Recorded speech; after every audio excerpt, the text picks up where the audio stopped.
তবে আপনাদের আমি হাতে ধরে বলে যাচ্ছি, ওই ভোটকে কেন্দ্র করে বাচ্চাদেরকে এতিম করবেন না, বাপ হারা করবেন না। আপনি যার জন্য একজনকে মার্ডার করলেন, আপনি যার জন্য মার্ডার হয়ে মরে গেলেন, একটা চেয়ার তাকে বসানোর জন্য, ওই লোকটা এমএলএ এমপি হয়ে মন্ত্রী হয়ে কোনদিন আপনার স্ত্রীর কাছে এসে বলবে না, বোন কি দিদি, আপনার স্বামী আমাকে মন্ত্রী বানাতে গিয়ে তার কল্লা দিয়ে চলে গেছে, জীবন দিয়ে চলে গেছে, আমি আপনার জন্য কিছুই করতে পারলাম না, তবে জনগণের সামনে আমার এই বুড়ো আঙুল থেকে কয়েক ফোঁটা রক্ত বের করে আপনার স্বামীর নামটা রক্ত দিয়ে লিখে যাচ্ছে কাগজে, এইটুকুও করবে না, যে আপনার জন্য এক ফোঁটা রক্ত দেবে না, আপনি তার জন্য গোটা দেহটাই দিয়ে দিলেন। যাদের বাড়িতে কন্যা সন্তান আছে শুনে নিন, যখন কোন কন্যা সন্তান পৃথিবীতে আসে, আল্লাহ একটা ফেরেশতা পাঠিয়ে বলে, ওগো আল্লাহ, ফেরেশতা পাঠিয়ে বলে, ফেরেশতাটা কি বলে শুনুন, ওগো আল্লাহ, এই দুর্বল কন্যা সন্তানটা যে পুরুষ বা নারী পৃথিবীতে ভালোবাসবে এই বাচ্চার প্রতি, এই কন্যা সন্তানের প্রতি, আল্লাহ তুমি তার প্রতি রহমত বর্ষণ করো। তারপর ওই কন্যা সন্তান যখন বিয়ে হয়, যখন বিয়ে পড়ানো হয়ে যায়, বিয়ে হয়ে যায়, সেই সময় আল্লাহ এক ফেরেশতাকে পাঠায়, সেই ফেরেশতা এসে বলে, আল্লাহ এই কন্যা সন্তানটাকে যে ব্যক্তি নিঃস্বার্থভাবে বিবাহ করেছে আজকে, আল্লাহ এই কন্যা সন্তান এই মেয়েটিকে যে বিবাহ করলো, সেই স্বামীর আয় উন্নতি বরকত দান করো, এদের স্বামী স্ত্রীর মহব্বত বাড়িয়ে দাও আল্লাহ, জোরে বলো। তার কিছুদিন পরে যখন ওই মেয়েটার পেটে যখন একটা বাচ্চা আসে, আল্লাহ একটা ফেরেশতা পাঠিয়ে বলে, ফেরেশতা বলে, আল্লাহ এই মেয়েটা তো দুর্বল, এর পেটেও আবার একটা বাচ্চা এসেছে, সেটাও দুর্বল, তাহলে দুই দুর্বল নিয়ে এই বাচ্চা, এই মেয়েটি চলাফেরা করছে পেটে বাচ্চা নিয়ে। আল্লাহ এই গর্ভবতী মেয়েটিকে পৃথিবীর কোন পুরুষ বা নারী যদি দয়া করে ভালোবাসে, আল্লাহ ওই ব্যক্তির প্রতি তুমি রহমত নাজিল করো। আর যে ব্যক্তি এই দুর্বল মেয়েটার, গর্ভবতী মেয়েটাকে যারা অত্যাচার করবে, সে পুরুষ হোক আর নারী হোক, স্বামী হোক, শ্বশুর শ্বশুর শাশুড়ি হোক, ননদ হোক, দেওর হোক, ওদের প্রতি আল্লাহ তুমি গজব নাযিল করো। আপনি কি ভাবছেন? অনেক শাশুড়ি আছে দেখবেন, মেয়ের পেটে বাচ্চা, বৌমার পেটে বাচ্চা, মেয়েটাকে কি করে আপেল ভালো মন্দ খাওয়ায়, ফল পাকড় মিষ্টি মিঠাই খাওয়ায়, হরলিক্স খাওয়াচ্ছে, আর বৌমাটাকে সারাদিন গাধার মতো খাটাচ্ছে। ডাক্তার বলেছে ভারী জিনিস তোলা নিষেধ। মেয়েটা হয়তো একটু অসুস্থ শুয়ে আছে, শাশুড়ি পাড়ার লোককে কি বলে জানেন, আমরা আর পেটে বাচ্চা ধরি নেবো, একাই শুধু পেটে বাচ্চা ধরেছে, এই বলে লোককে বেড়াই, ওইরকম শাশুড়ির অন্য শেষ করে দেবে আল্লাহ, কেন জাহান্নামের নির্দিষ্ট জায়গায় শাশুড়ি আল্লাহ দেয়। অনেক শাশুড়ি আছে, অনেক শাশুড়ি এখানে আছে দেখবেন, নিজের মেয়েকে খাইয়ে নিয়ে ঘরের ভেতর ঢুকে বলবো, বৌমা পরের মেয়ে খেয়েছে কিনা খবর নিল না। এই শাশুড়ি মায়েরা শুনে নিন, বৌমা পরের মেয়েকে যদি আপন করতে না পারেন, আল্লাহ আপনারও মেয়ে দিয়েছে, লোকের বাড়ি বৌমা হয়ে যাবে, আল্লাহ তরফ থেকে গজব করবে, বলতে আর হবে না। অনেক ননদ আছে দেখবেন, ননদ ভাইয়ের কানে কামড়াচ্ছে যাতে ভাই ভাবিকে মারে, এই ধান্দা করে। এই যুবতী বোনেরা শুনে নাও, ঘুঁটে পড়ে গোবর হাসে, ঘুঁটে বলে তোর একদিন আছে, তুমি ভাবি পরের মেয়েকে যদি আপন করতে না পারো, তোমাকে একদিন লোকের বাড়ি ভাবি হয়ে যেতে হবে, আল্লাহ তরফ থেকে গজব পড়বে, বলতে আর হবে না। অনেক বৌমা আছে দেখবেন ডেঞ্জার, ছোট লোক ঘরের মেয়ে, অনেক বৌমা আছে দেখবেন ডেঞ্জার পিস, ডেঞ্জার পিস দুই একটা আছে পাড়ায় ঢুকে পড়ে, কি ডেঞ্জার জিনিস কি বলবো আর আপনাদের। দুই একটা বৌমা এমন আছে বদমাশ, অভদ্র ঘরের সন্তান, ছেলেটাকে মেয়েটাকে নিয়ে খালি আলাদা খাবার ধান্দা করে। এক দিয়ালের এপারে স্বামী স্ত্রী ছেলে মেয়েকে নিয়ে মুরগির গোশত দিয়ে ভাত খায়, আর দিয়ালের ওপারে শ্বশুর শাশুড়ি বুড়ো বুড়ি আলু ভর্তা ডাল খায়।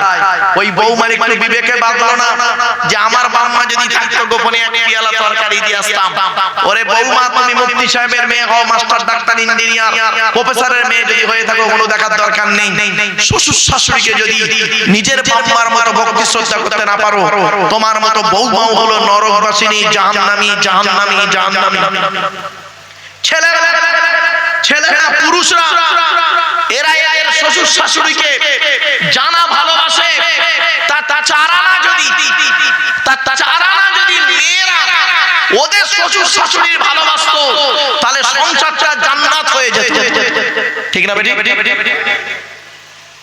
অনেক মেয়ে ছেলে আছে দেখবেন। আর একটা কথা বলে যাচ্ছি, মেয়ের মায়েদেরকে বলে যাচ্ছি, বেশিরভাগ মেয়েদের সংসার নষ্ট হয় মেয়ের মায়ের কান ভাঙানিতে।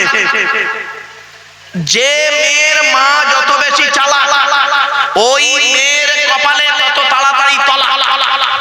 বাস্তব বললাম।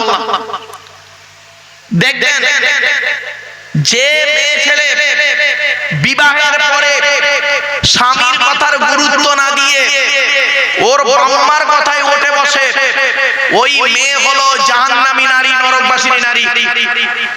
মেয়ের মায়েদেরকে বলছি, ও মেয়ের মায়েরা, ছেলের মায়ের সঙ্গে বেশি টেক্কা দিতে যেও না। কি জিনিস তুমি পেটে ধরেছিলে, কি জিনিস তুমি 10 মাস 10 দিন পেটে রেখেছিলে, 9 মাস 10 মাস 10 দিন পেটে রেখে 2.5 বছর দুধ পান করিয়েছিলে, কি জিনিস 18 বছর কি জিনিসটাকে তুমি পুষেছো, আর পোষার পরে কি জিনিস পাঠিয়েছো, ভালো রকম তুমি জানো। ওই মেয়ের কথা শুনে বিষ্ণুপুর থানায় বধূ নির্যাতন হঠাৎ করে বেনবি আইন নামে করতে যাও না। অনেক মেয়ে ছেলে আছে জানেন, শ্বশুর শাশুড়ি থাকে কলকাতায়, এরা থাকে দেশের বাড়িতে, শ্বশুর শাশুড়ির সঙ্গে দেখাই হয় না। হজ করে এসেছে শ্বশুর শাশুড়ি, আমাকে বলছে হুজুর বড় দুঃখ লাগে, ছেলে আর বৌমা দেশের বাড়িতে থাকে, আমরা স্বামী স্ত্রী বুড়ো বুড়ি আমরা হজ করে এসেছি কলকাতার ফ্ল্যাটে থাকি। বৌমা হঠাৎ বাড়ি গেছে 6 মাস আগে, গিয়ে কি করেছে, বধূ নির্যাতন কেস করেছে শ্বশুর শাশুড়ির নামে। কি ভাবলেন? এই জন্য আপনাদেরকে অনুরোধ করে বলে এটা হারাম। আর একটা হারাম আপনাদেরকে বলছি, কি অসুবিধা হচ্ছে নাকি আপনাদের? শেষ করে দেবো।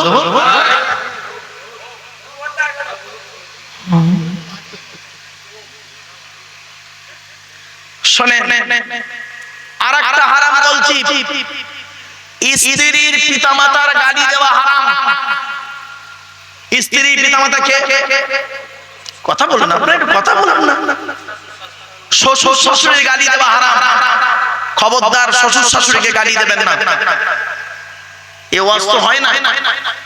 আপনি কি করেছেন, ঈদের দিন আপনার স্ত্রী বেচারা ঘুম থেকে উঠতে একটু দেরি করেছে, আপনি করলেন কি, স্ত্রীর বাম্মা তুলে গালি দিলেন, মরা বাপটাকে কবর থেকে তুলে আনলেন, মরা মাটাকে কবর থেকে তুলে আনলেন, আনার পরে আপনি করলেন কি, গোসল করে জামা কাপড় পরে আতর সুরমা মেখে ঈদের মাঠে গিয়ে ঈদের নামাজ পড়ে ইমাম সাহেবের বুকে বুকে মিলছেন। আপনি ভাবলেন আপনার ঈদ কবুল হয়ে গেছে। এত সহজ নয়। রাসূল বলছে যা আগে বউয়ের সঙ্গে মিল মহব্বত করে আয়, তারপরে ঈদের নামাজ পড়বি। কোথায় আছে? ছোট্ট একটা উদাহরণ দিলেই বুঝতে পারবেন। হযরতে ওমর রাদিয়াল্লাহু তাআলা আনহু ঈদের দিনে হযরতে ওমর রাদিয়াল্লাহু তাআলা আনহু করেছেন কি জানেন? ঈদের নামাজ পড়ে এসে পুরাতন জামা কাপড়ে ঈদের নামাজ পড়ে এসে ঘরের দরজা বন্ধ করে ঘরের ভিতরে বসে বসে ঝরঝর করে কাঁদছে। হযরত ওমরের স্ত্রী উমরকে বলছেন, হে আমিরুল মুমিনিন, খলিফাতুল মুসলিমিন, আপনি তো বর্তমানে এখন মদিনার রাষ্ট্রপতি, আপনি একজন দেশের রাষ্ট্রপতি হয়ে আপনি কিভাবে এরকম করছেন? দেখুন ঈদের রমজান মাস কেটে গেল, ঈদের নামাজ হয়ে গেল, বাইরে মানুষ নতুন জামা কাপড় পরে আনন্দ খুশি করছে, আর আপনি একজন দেশের রাষ্ট্রপতি হয়ে ঈদের নামাজ পড়ে এসে ঘর দরজা বন্ধ করে কেন কাঁদছেন? তখন হযরত ওমর রাদিয়াল্লাহু তাআলা আনহু বলেছিলেন, ও সাদের স্ত্রী, প্রাণের স্ত্রী, শোনো, আমি কেন চোখের পানি ফেলছি জানো? ঈদ তাদের জন্য খুশি যাদের এক মাস রোজা আল্লাহর দরবারে কবুল হয়েছে। আমি ওমর এক মাস রোজা রেখেছি ঠিকই, কিন্তু আমার রোজাগুলি আল্লাহর দরবারে কবুল হয়েছে কি তা আমি জানিনি। আর আমরা এত আল্লাহর ওলি মানুষ, আমরা রোজাই রাখি, ঠিক না বেটি? রোজাই আপনি কি ভাবলেন বাবাজি? বাড়ি থেকে ভাববেন। চলো এরপরে হারাম আসছে আর একটা, ভাই বোনের ফারাইজি অংশ যারা দেয়, ভাই বোনের ফারাইজি অংশ, মা বোনেরা শুনে নিন, মা বোনেরা শুনে নিন, বাপ মা যদি মারা যায়, ভাই যদি বেঁচে থাকে, বাপের সম্পত্তি আপনি ভাগ পাবেন। যে ভাই দেবেন ওই ভাই জাহান্নামী, আর বোন যদি ভাইকে মাফ করে দেয় আলাদা জিনিস, কিন্তু বোনের হক আপনাকে দিতে হবে। ফারাইজি অংশ যদি আপনি না দেন, আল্লাহ আপনাকে ছাড়বে না, এত সহজে ছাড়বে না আপনাকে। কোরআনে বলা হয়েছে একজন পুরুষ যা পাবে দুটো মেয়ে ছেলে তাই পাবে। ধরুন আপনার বাবা মারা গেছে, আপনার বাপ মা দুজনেই মারা গেছে, বাপের নামে ব্যাংকে 1 কোটি টাকা আছে, 1 কোটি টাকা, আর বাপের নামে 10 বিঘা জমি আছে, এক ছেলে 2 মেয়ে, কে কত পাবে? ছেলেটা পাবে 50 লক্ষ টাকা, দুটো মেয়ে পাবে 25-50 লক্ষ টাকা। আর 10 বিঘা জমি যদি থাকে, 5 বিঘা জমি পাবে ছেলেটা, দুটো বোন পাবে 2.5 বিঘা। বাস্তব বললাম, অনেকে আছে দেখবেন ফারাইজি অংশ দেয় না বোনের, সহজে আল্লাহ ছাড়বে না। আরো দেখেন হারাম কেমন বেরোচ্ছে। এবারে স্পেশাল হারাম বলবো, স্পেশাল ভদ্র হারাম। চলো ভদ্র হারাম এখন দেখুন, গালে দাড়ি।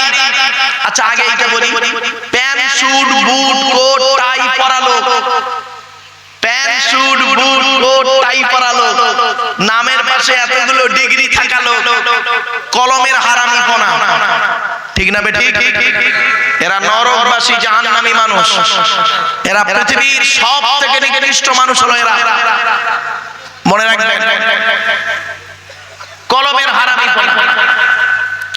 আর একটা হারাম করা আছে, শুনে নিন, গালে দাড়ি মাথায় টুপি বড় পাঞ্জাবি, গালে দাড়ি মাথায় টুপি বড় পাঞ্জাবি হারাম খায় কেমন দেখুন। মাদ্রাসা নেই, মসজিদ নেই, মাদ্রাসা মসজিদের নামে চাঁদা তুলে নিজের গাড়ি বাড়ি বিল্ডিং করে নেয়, ঠিক না বেটি? এই আসলে লেখাপড়া জানে না, অশিক্ষিত ঘরের ছেলে। বাংলা একটা কথা আছে, শুনে নিন, বৃক্ষ তোমার নাম কি, ফলে পরিচয়। বৃক্ষ তোমার নাম কি, ফলে পরিচয়। তো মাস্টার ডিগ্রি ছেলে মেয়েদেরকে একদিন বলছিলাম, মাস্টার ডিগ্রি ছেলে মেয়ে পড়াই তো, মাস্টার ডিগ্রি ছেলেদেরকে বলছিলাম, এ তোরা কি করে বুঝবি যে কোন স্টুডেন্ট ভদ্র ঘর থেকে বিলং করে আর কোন স্টুডেন্ট নিকৃষ্ট ঘর থেকে বিলং করে, জঘন্য ঘর থেকে বিলং করে? স্যার এটা তো বলা মুশকিল, কাউকে ভদ্র বা অভদ্র বলা যায় না, কি করে? তখন ওদেরকে একটা ঘটনা বলেছি, ঘটনা আপনারা শুনে লাভ, চার ইমাম নাম শুনেছেন তো বাবা? আবু হানিফা, শাফি, মালিক, আহমদ বিন হাম্বল। তা আমরা হলাম চার ইমামের বড় ইমাম যিনি ইমামে আজম আবু হানিফা রাহমাতুল্লাহ আলাইহির অনুসারী। আমরা হানাফি। বুঝতে পারছেন ভাষাটা? বলুন না বাবা, বুঝতে পারছেন তো?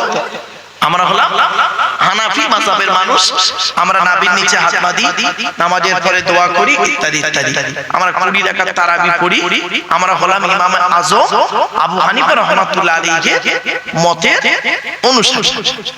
তো ইমামে আজম আবু হানিফা রাহমাতুল্লাহ আলাইহি একদিন ছাত্রদের নিয়ে এক জায়গায় একটা মাঠের পাশে ছাত্রদের নিয়ে উনি কোরআন আর হাদিসের শিক্ষা দিচ্ছেন।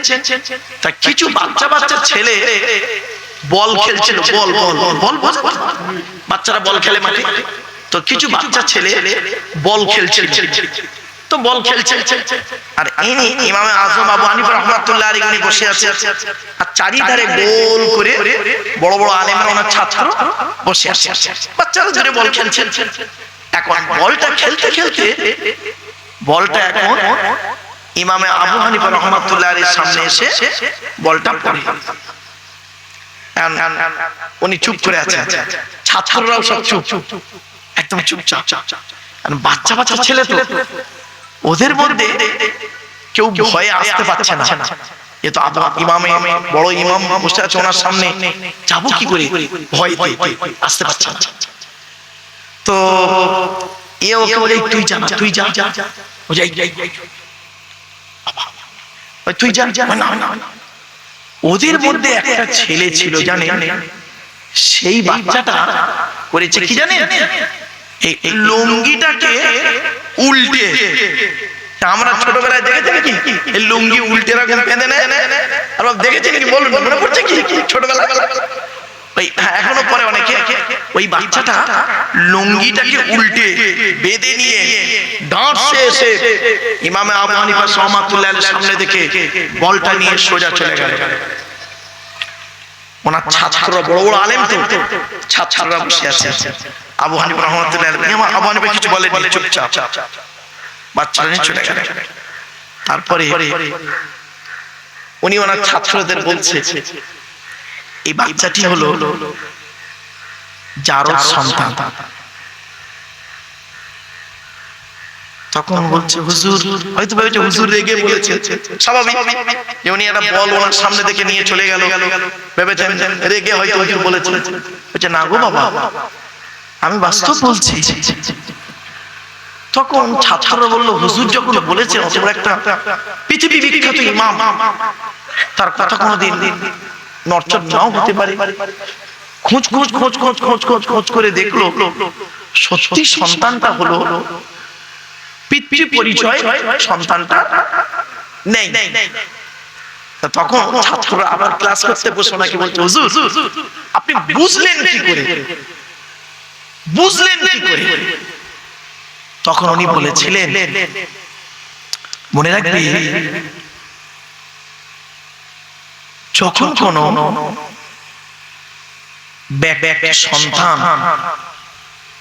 খুব খুব খুব অভদ্রতার পরিচয় দেবে, তখন তুমি বুঝে নেবে যে সন্তানটা ভালো ভদ্র ঘরের সন্তান নয়, মারাত্মক কথা। তখন আমি স্টুডেন্টদেরকে বললাম, বলছে স্যার তো মারাত্মক কথা। আমি বললাম দেখ, তোদের বাপেরা কে নামাজ পড়ে কে পড়ে না আমি জানি না, কিন্তু আমি স্টুডেন্টদেরকে বললাম তোদের বাম্মা কারা নামাজ পড়ে কে পড়ে না আমি কিন্তু জানি না, আমি বলতে পারবো। তবে তোদের আচার আচরণ দেখে আমি বলে দেবো তোর বাপ নামাজ পড়ে কি না পড়ে। কি করে স্যার, কি করে হয়? বললাম দেখ, কিছু সন্তান আছে এই যখন নামাজের টাইম হবে তখন কিছু সন্তান আছে দেখবেন অটোমেটিক তারা পকেট থেকে টুপিটা নিয়ে মসজিদে চলে যাবে, ঠিক না? যায় না? তখন বুঝে নেবে যে এই সন্তানটার পিতা এবং মাতা এরা ধর্মের পথে একটু থাকে, হয় ওর মা নামাজ পড়ে, নইলে ওর বাপ নামাজ পড়ে। আপনি খবর নিয়ে দেখেন, একদম বাস্তব। এই জন্য আপনাদেরকে আমি একটা সুন্দর কথা বললাম, এই জিনিসগুলো মাথায় রাখবেন। ইসলাম হলো আদবের ধর্ম, আদর্শে ভদ্রতার ধর্ম। ইসলাম কোনোদিন অভদ্রতা শেখায় না। আমরা নিজেরা অভদ্রতা করতে পারি, কিন্তু ইসলাম কোনোদিন, ইসলাম তার পথেই চলছে। এই জন্য আপনাদের বলি, আপনাদের অসুবিধা হলে বলবেন, আমি ছেড়ে দেবো, চিন্তা নেই। 1:15 হয়ে গেছে, প্রায় 2 ঘন্টা পার করে ফেলেছি, বুঝতে পারছেন? আর নাই, একটু দরুদ শরীফ। আল্লাহুম্মা সাল্লি আলা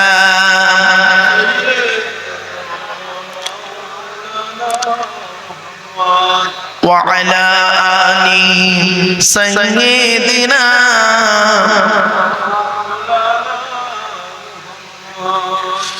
এসো তোমরা ইসলামী, এসো তোমরা ইসলামী, হবে যে উজালা মক্কা মদিনা নবী কামলিওয়ালা।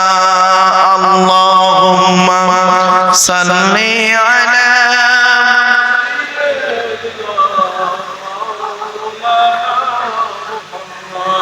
وعلى آل سيدنا। আমার বাপেরা আসেন। আচ্ছা, আপনাদের বাড়িতে কয় শ্রেণীর মেয়ে ছেলে আছে বাবা, এটা বলতে পারেন? 4 শ্রেণী। আমাদের বাড়িতে 4 শ্রেণীর মেয়ে ছেলে আছে। কয় শ্রেণীর মেয়ে? বলুন, কত বড়? 4 শ্রেণীর। কে কে? মা, বোন, মেয়ে, বউ, এই 4 শ্রেণীর মেয়ে ছেলে। এখন প্রশ্ন হলো, আপনারা কি করে বুঝবেন, আপনারা কি করে বুঝবেন যে আপনার মা, বোন, মেয়ে, বউ জান্নাতি না জাহান্নামী? এটা বলা সম্ভব? চমকে যাবে শুনলে। আমার মা বোনেরা ভুল বুঝবেন না, মা আমি বাস্তব কথাটা জীবন দিক থেকে তুলে ধরি, তো তাই মানুষ একটু লেটে বুঝে ফেলে। চলুন, আল্লাহর নবী বললেন, তোমরা কি করে বুঝবে তোমাদের বাড়ির মা, বোন, মেয়ে, বউ জান্নাতি না জাহান্নামী? সাহাবীরা বললেন, ইয়া রাসূলুল্লাহ, কে জান্নাতে যাবে জাহান্নামে যাবে এটা বলা মুশকিল।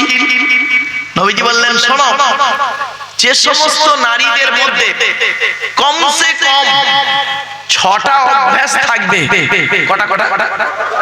আমার মা বোনরা ভালো করে শুনে নিন, মায়েরা। এনায়েতনগরের মা বোনদের বলছি, মা অনুরোধ করে বলছি, মায়েরা বোনেরা, এই 6টা অভ্যাস যেন আপনার মধ্যে না থাকে। যে নারীর মধ্যে কমসে কম 6টা অভ্যাস থাকবে, ওই নারী পৃথিবীতে যত নামাজ পড়ুক, রোজা রাখুক, হজ করুক, ও নারীকে আল্লাহর গজব পড়বে, শাস্তি দেবে আল্লাহ পাক। কবরেতে দেবে, আখিরাতেও দেবে। 6টা অভ্যাস কি কি? আপনারা আজকে শুনে যান, শুনে গিয়ে বাড়িতে যদি আপনার মায়ের মধ্যে এই 6টা অভ্যাস থাকে, মায়ের দুটো পায়ে ধরে বলবেন, মা আমি এই 6টা অভ্যাস শুনে এসেছি, দয়া করে তোমার মধ্যে এই 6টার একটাও যেন না থাকে। আমি তোমার দুটো পায়ে ধরে বলছি। বোনের মধ্যে যদি এই 6টা অভ্যাস থাকে, বোনকে পরিবর্তন করবেন। মেয়ের মধ্যে যদি এই 6টা অভ্যাস থাকে, মেয়েকে উপদেশ দেবেন। আর স্ত্রীর মধ্যে যদি এই 6টা অভ্যাস থাকে, স্ত্রীকেও উপদেশ দেবেন। কি কি 6টা অভ্যাস? খুব গুরুত্বপূর্ণ।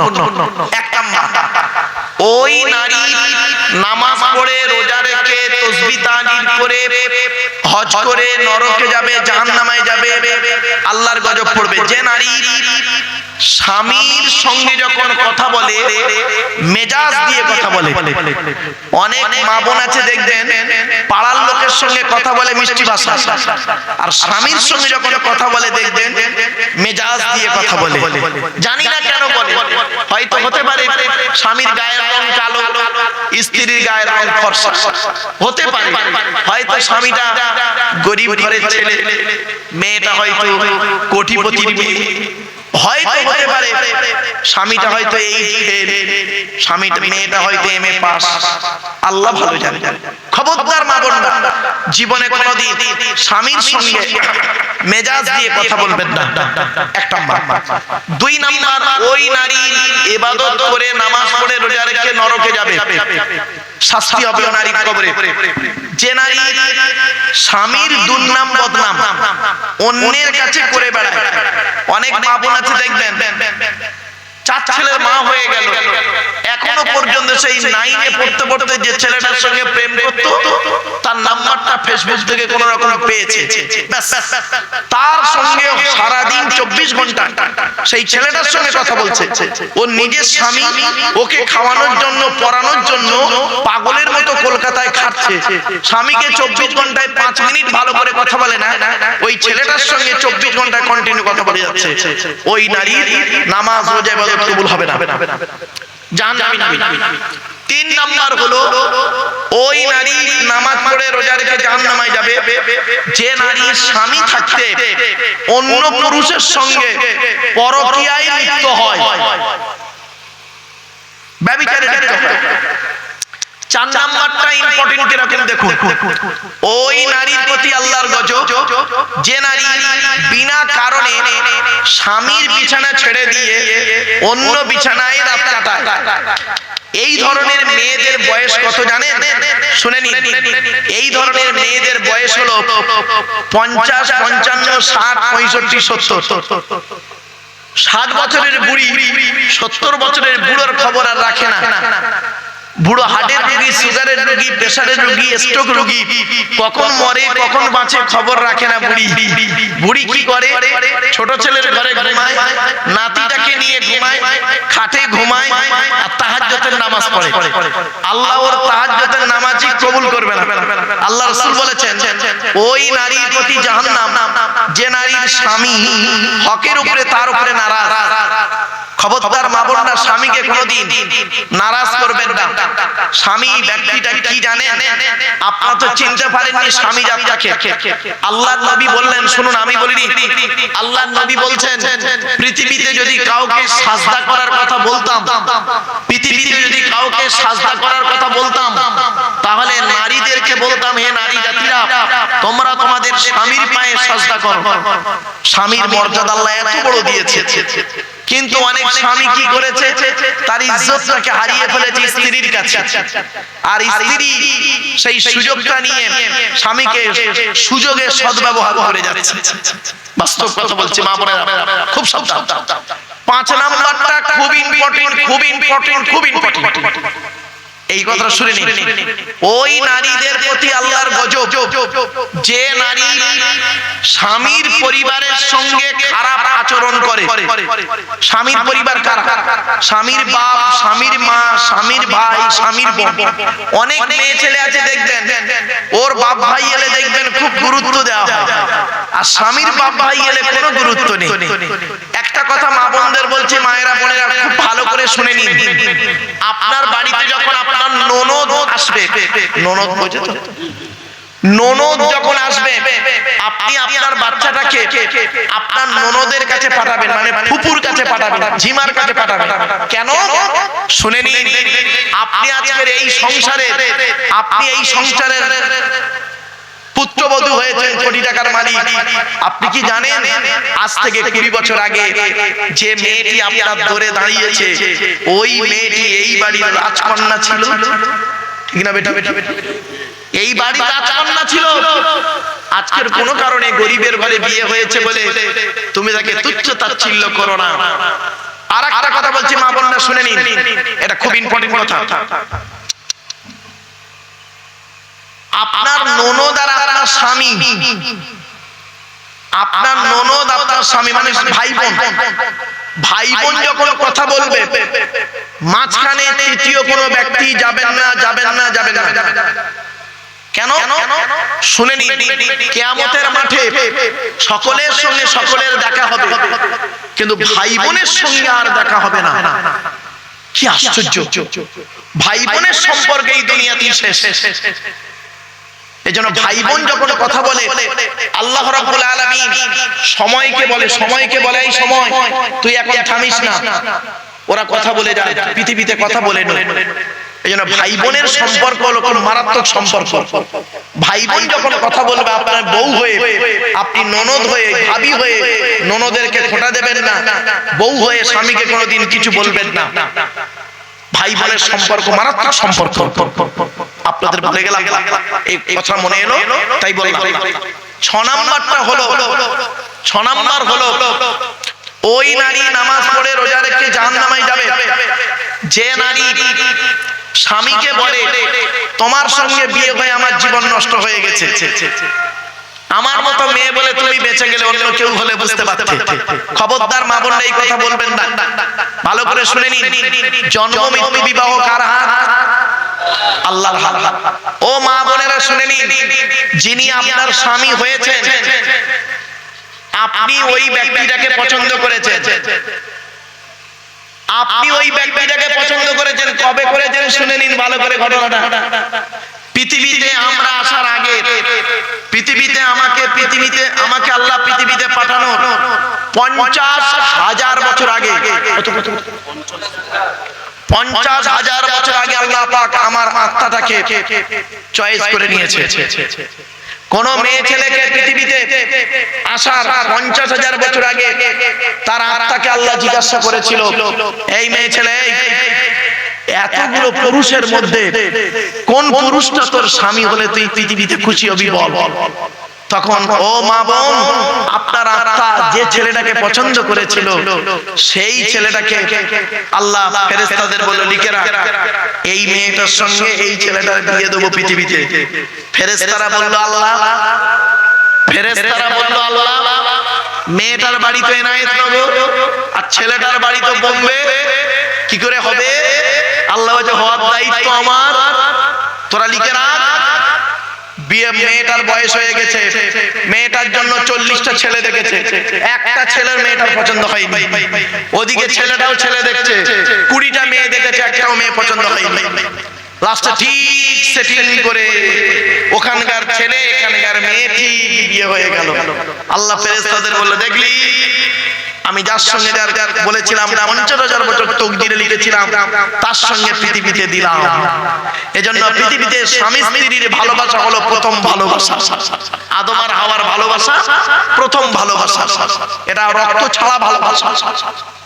বাপ বেটার ভালোবাসা রক্তের ভালোবাসা, ভাই বোনের ভালোবাসা রক্তের ভালোবাসা, দাদু নাতনির ভালোবাসা রক্তের ভালোবাসা, নানা নাতনির ভালোবাসা রক্তের ভালোবাসা। কিন্তু স্বামী স্ত্রীর ভালোবাসা রক্ত ছাড়া ভালোবাসা। বুঝতে পারছেন আমার ভাই? স্বামীর ঘর কোথায়, আপনার স্ত্রীর সঙ্গে আপনার রক্তের কোনো মিল আছে? আপনার কি কোথাকার স্ত্রী, আপনার কোথায় তার বিয়ে হয়ে তার ঠিক নেই, কোথাকার লোক আপনার তার বিয়ে হয়ে গেছে। যার সঙ্গে যার তকদির আল্লাহ লিখে রেখেছে ঠিক তার সঙ্গে তার তকদির আল্লাহ ঠিক মিলিয়ে দেবে। এই জন্য জন্ম মৃত্যু বিবাহ সবই আল্লাহর হাত। কখন মৃত্যু হবে কেউ জানে না, হয়তো এটাই আমার জীবনের শেষ ওয়াজ হয়ে যেতে পারে, হতে পারে না? আজকে ওয়াজ করে বাড়ি যাবো, অ্যাক্সিডেন্টে মরে যাবো, হয়ে গেল। শুনবেন আব্দুল্লাহ গিল মারুফ আমাদের এনায়েতনগরে ওয়াজ করলো, কাল কি ওয়াজ করে গেল, সকালবেলা মরে গেল অ্যাক্সিডেন্টে। এটাই হলো আমার জীবনের শেষ ওয়াজ হতে পারে। এজন্য বাপেরা এখানে বসেছেন, আগামী বছর এই জায়গায় বসতে পারবেন কিনা জানি না। সকলের তকদিরে এই ওয়াজ নসিহত থাকে না। গত বছর যারা এই স্টেজে ছিল তারা এখন আছে কেউ? বলবো যে কোনো কারণে তারা, কোনো কাজের কারণে নইলে অসুস্থতার কারণে, যে কোনো কারণে তারা স্টেজ থাকে। এই দেখি গত বছর এখানে অনেকগুলো লোক বসছিল না, আজ তারা কেউই নেই, যে কোনো কারণে। এর তকদিরটা মারাত্মক জিনিস। আপনি কি খাবার খাবেন না তকদিরে লেখা আছে, তকদিরে লেখা আছে। আর একটা কথা শিখিয়ে দিই আপনাদের, মানুষের তকদিরে যতটুকু লেখা থাকবে তার কমও হবে না, বেশি হবে না। ধরুন আপনার তকদিরে আল্লাহ মানুষকে যখন মায়ের পেটে আনেন, মায়ের পেটে যখন 340 হয়ে যায়, 340 মানে ক মাস? 4 মাস। 340 দিন করলে কত হয়? 3 4 12 120 দিন, 4 মাস। মায়ের পেটে যখন বাচ্চা 4 মাস হয়ে যায় তখন বাচ্চার পুরো স্ট্রাকচারটা তৈরি হয়ে যায়, তখন আল্লাহ এক ফেরেশতা পাঠায়। ফেরেশতা এসে তিনটে জিনিস লেখে। ফেরেশতা আল্লাহকে বলে, আল্লাহ কি লিখবো বলো। আল্লাহ বলল, লেখ একটা পৃথিবীর দিন রাত্রির গণনাতে কতদিন বাঁচবে ওটা লেখ, ওটা লেখ। তা ফেরেশতা বলছে, আল্লাহ কত লিখবো আপনি বলেন। তা আল্লাহ বলল, কত লিখবি বল দিন দেখি তুই। তা ফেরেশতা বলছে, আল্লাহ উম্মতে মুহাম্মাদি 60 থেকে 70 বছর তো বাঁচে, তোর 65 লিখবো। 65 লিখি। তা আল্লাহ বলল, তাইলে 65 লিখে দে। কি 70 লেখ? না 70 লিখে দিই।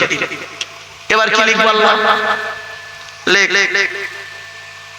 এই পৃথিবীতে 70 বছর বয়স পর্যন্ত কি কি খাবার কতটা পরিমাণ খাবে লেখ। তা আল্লাহ বলল, ফেরেশতা লিখছে। আল্লাহ বলল, 1 কুইন্টাল আটার রুটি, 1 কুইন্টাল চালের ভাত খাবে। তাল ফেরেশতারা বলছে, আল্লাহ খাবে তো ঠিক, আর খাবে কি না খাবে আমি দেখবো, তুই লেখ না। তো লেখা হয়ে গেল। 3 নাম্বার, শোনেন কোথায় গিয়ে ঠেকে দেখুন লাস্টে। 3 নাম্বার, এবার কি লিখবো আল্লাহ? লেখ কোন জমিনে কোথায় কবে কি অবস্থায় কেমন করে ওর মৃত্যু হবে ওটা লেখ। তা ফেরেশতারা আল্লাহ বলল, আল্লাহ আপনি বলুন আমি লিখছি। তা আল্লাহ বলল, লেখ 2020 সাল এপ্রিল মাসের 30 তারিখ কলকাতার পিজি হসপিটালে দুতলাতে 4 নাম্বার বেডে সন্ধ্যা 7:30 ওর মৃত্যু হবে করোনা রোগে। ফেরেশতারা বলছে, আল্লাহ করোনা রোগ তো জীবনে জানি। আল্লাহ বলছে, ওরে বোকা, ওর টাইম হলে দিয়ে দেবো।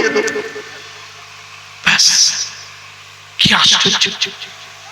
কতটা খাবার খাবে এখন লোকটা হয়ে গেছে, এখন অতিরিক্ত খেয়ে ফেলেছে। দেখবেন অনেক লোক অতিরিক্ত খায় না, আমি বলুন এটা কথা বলবো, খেয়েছে অতিরিক্ত লোকটা খেয়েছে। শুনে নিন, ইমাম গাজ্জালি বলছেন, বিখ্যাত একটা দার্শনিক ইমাম গাজ্জালি বলছে, মানুষ যদি প্রথম জীবনে খায় শেষ জীবনে ওকে শুকাতে হবে, আর প্রথম জীবনে যদি কম খায় শেষ জীবন পর্যন্ত খেয়ে মরবে। কারণ খাবার লিমিট করা আছে, একটু এদিক ওদিক নেই, একটু এদিক ওদিক নেই।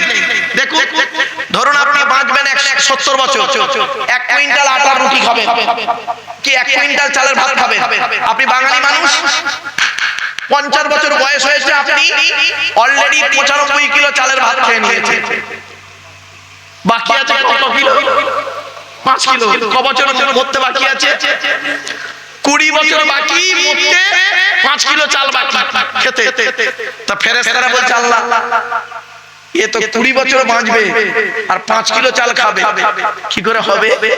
আল্লাহ বলছে, বোকা কোথাকারে, দাঁড়া, কি করে খাওয়াই দেখ না। সঙ্গে সঙ্গে আল্লাহ একটা রোগ দিয়ে দিল, নাম হলো তার সুগার। বলে, আটা কত খেয়েছে? বলল, আটা মধ্যে 40 কিলো। আল্লাহ বললে, এবার এটা সুগার দিয়ে দে। সুগার দিয়ে দিল, ডাক্তারের কাছে গেল। ডাক্তার বলল, ভাত শুনবেন, যদি খান দুপুরে 1 কাপ 50 গ্রাম। আল্লাহ বলে, দেখবি হিসাব গ্রাম হলো, 50 কে গুণ কর, 20 বছরে 5 কিলো হয়ে যাবে।